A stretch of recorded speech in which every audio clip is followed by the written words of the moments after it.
Hey family and friends. So this morning I went to my first AA meeting. Well, I've been there before, but that was in the summer and I only went once. But I'm actually gonna stick to it and I'm gonna go next week. It's only today and then the weekend you don't have any meetings, but the next weekend and the whole week next week we'll have some things to talk about. Today we talked about recovery and treatment and like how people that care about you always say should, but when you get told that you're supposed to do something like you should do this or you should do that, you get frustrated, but instead like being like I think you or like from your own experience, I went to this treatment center and for me it worked really well, stuff like that, instead of saying you should go to treatment or you need help or you should get help, instead of being so harsh, you come from another person's perspective and try to be civil, because a lot of the times why people don't have family members that can help is because, or friends, is because they do that kind of stuff, and then the relationship becomes the relationship just kind of, it's lost because of the way you communicate with an addict, and that's why a lot of people aren't, don't have support. I'm looking forward to next week. So, one of the programs I'm in for recovery is what we learned today. We're on week 5, and we were talking about handling the shoulds, and this is pretty much what we talked about. When someone is pressured to see something a certain way, it is normal to react strongly or often negatively. That reaction usually results in the person digging in their heels even more, which is the total opposite to what was intended and can make it even harder to consider change. We talked about how we react when someone tells you what to do, and what are the positives and what are the negatives of reacting the way that you do when people tell you what to do. One of the most, I actually cried in the program today in front of like 12 people, but that's okay, it happens. So a person with a chemical dependency like alcohol and drugs, their lifestyle is centered on alcohol and drugs, their progression. And then the person affected by someone else's chemical dependency, like a loved one or a family member, their lifestyle becomes focused on the chemically dependent person. The person with chemical dependency. Okay, I'm gonna read all the chemical dependency, and I'll read the person that loves you and is worried about you. So the first one with the addict. Okay.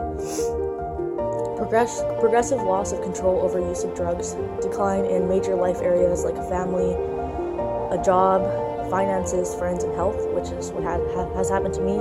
I've almost lost my family from my addiction.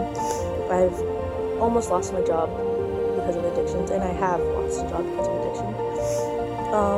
I am in debt because of my finances, and I do have to pay people back because of the stuff that I've done.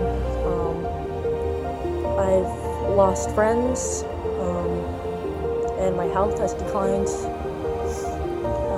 The other things are pre-contemplation about dependency on drugs, develops a high tolerance for drugs, accompanied by an increase in irrational, irresponsible behavior, which is what I was doing. Increased feelings of guilt, remorse, and shame. Chemically dependent persons' moods and behaviors are controlled by their use of drugs. Increase in defensive behavior, blaming, projection, aggression in order to maintain chemical dependency, loss of choice over use of drugs and related behavior, and feels powerless. Not a loved one that is like a family member.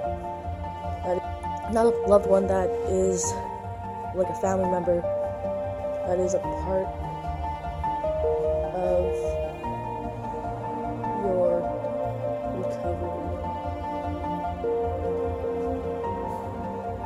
Sorry. another person like like a family member or a friend that is with you. Now, family, sorry. Now, a person that is affected by someone else's addiction, like a family member or a friend, their lifestyle can be focused on the person that is addicted to the chemicals that they're taking, their progressive loss of control over one's reactions and behavior, parallel deterioration in major life areas, assumes tasks previously performed by partner, pre-contemplative about the extent of partner's drug dependence, pre-contemplative about own need for treatment, increased tolerance for others' unacceptable behavior, increased guilt, resentment, and loss of self-worth. Person's feelings, reactions, and behaviors are controlled by chemical dependence behavior, increase in defense mechanisms in order to survive in relationship, repression of feelings, over-functioning and blaming themselves, loss of ability to see constructive options and acts on them, feels trapped or stuck. And there's tips for handling the shoulds. Remember that no matter what someone might say or try to do, you have the sole control over your recovery. It's difficult to ask for what you want until you are clear in your own mind about what you find helpful and unhelpful from others. It can be helpful to communicate positively, directly, and clearly, state what you want to have happen. I statements versus you or you should will just be on the other foot. Consider telling your family members and friends how they can be supportive of you and help you create a safer environment for yourself. I've told my friends and I've told my family through the videos that I'm making that I am trying to become sober from alcohol and some drugs that I've been doing. The way that you guys can support me is, message me once in a while, see how I'm doing. Sometimes don't message back because I'm, going through some stuff of my own. Other ways you guys could help is just writing on my timeline saying you love me, you care for me. If I need someone to talk to, I can message you guys. Another way is having my friends not talk about alcohol around me or bring alcohol around me or near me or ask me to go to parties. What else? Talking about, when you were drunk or when you did this and that or the craziest thing that happened at this party or, stuff like that. It just doesn't help at all. Those are all triggers for me. Like if you tell me about parties or if you bring alcohol around me or if I see alcohol around me, it doesn't help and I have anxiety attack and I want to use, and that's definitely not order. It just doesn't feel good. So those are ways that you guys can help me. Try putting yourself in my shoes. Be curious about why I might be trying to control my recovery. Curiosity can bring down the feelings of frustration and anger that might arise. What do you know about how your recovery is going and maybe the other person doesn't know? Sometimes shoulds come from a narrow view about what treatment is. Treatment can be going to A meetings. Treatment can be pretty much anything. Treatment doesn't just have to be going to a facility to get help, going to counseling or therapists. Those are all treatments for recovery. Consider inviting others to give you feedback about how you're doing, which is what I would like as well. Sometimes others can see an old pattern restarting before you can. Be clear about how you want to receive that feedback and what others can be watching for. When I relapse, I usually go out on weekends. I usually see people that I probably shouldn't be seeing. My behavior changes. I become very defensive, and like I don't give a fuck kind of vibe. I don't come home for days.